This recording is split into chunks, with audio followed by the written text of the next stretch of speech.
Ensimmäinen päivä tammikuuta 2016. Järven nimi on Pietinen Suolahdessa ja tässä keskellä on jäätä 10 senttiä.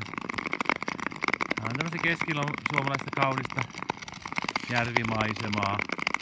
Tästä sai reitin tehtyä mentyä tuonne Saarikkaalle ja sieltä sitten mentyä Jurvoon. Ja Jurvosta sitten pikkuhiljaa lampia pitkin pääsisi Jouhtisille, saisi miellyttävää retki rakennettua. Tää on erämainen nätti järvi. Kalasääksikin tässä on pesinyt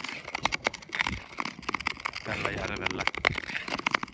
Hieno keli taas mennä. Seuralainen taitaa olla rannalla.